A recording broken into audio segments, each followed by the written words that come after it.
Hello and welcome. Today we're diving into a common, yet often preventable, urinary tract infection: bladder catheter-associated urinary tract infections, or CUTIs. We'll explore what causes them, how they develop, their impact, and most importantly, how to prevent them.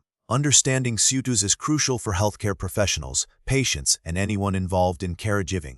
So, what causes CUTIs? The primary culprit is, of course, the urinary catheter itself. While a catheter is necessary in many medical situations, its presence provides a direct pathway for bacteria to enter the bladder.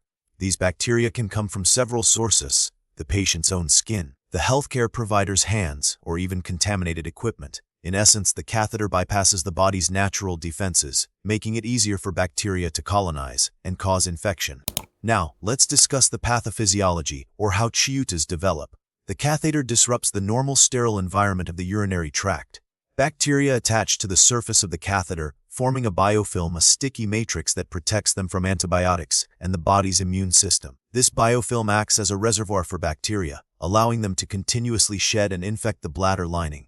The immune system responds, leading to inflammation and the characteristic symptoms of a UTI. CUTIs are a significant concern in healthcare settings worldwide. They are among the most common healthcare-associated infections, particularly in hospitals and long-term care facilities. Millions of patients require urinary catheters each year, placing them at risk. The prevalence of CUTIs contributes to increased healthcare costs, prolonged hospital stays, and, in some cases, serious complications.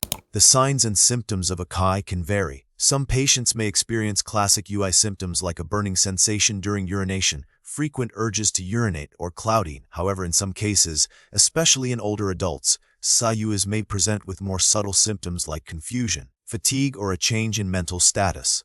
It's important to remember that not all patients with a catheter and bacteriuria, which is the presence of bacteria in the urine, actually have a symptomatic infection. So proper evaluation is key.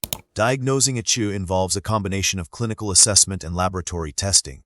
The healthcare provider will evaluate the patient's symptoms, medical history, and physical examination findings. A urine sample is typically collected for analysis, including a urinalysis to look for signs of infection like white blood cells and bacteria, and a urine culture to identify the specific type of bacteria present and determine its antibiotic sensitivities.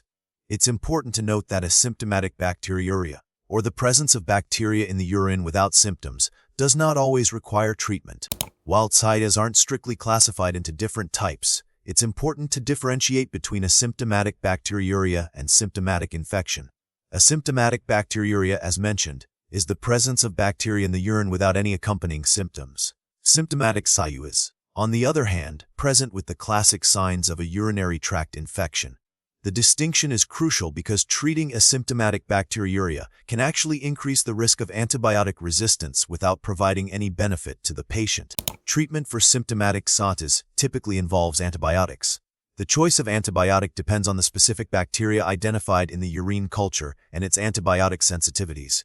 In addition to antibiotics, it's important to remove or replace the catheter if possible. Adequate hydration is also crucial to help flush out the bacteria from the urinary tract. Pain management may also be necessary to alleviate discomfort.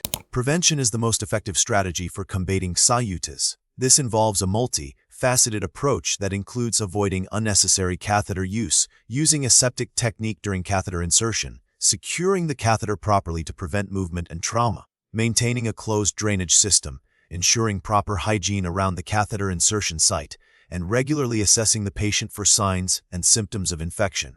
Healthcare providers also need to be educated on best practices for catheter management. The prognosis for CUTIs is generally good with prompt and appropriate treatment. However, in some cases, CUTIs can lead to more serious complications, such as kidney infections or bloodstream infections. Recent research is focused on developing new catheter materials that are more resistant to bacterial colonization, as well as exploring alternative methods for urinary drainage. Antibiotic stewardship programs are also essential to minimize the development of antibiotic resistance and improve patient outcomes. Ultimately, continued research and a commitment to preventative measures are crucial in reducing the burden of CUTIs.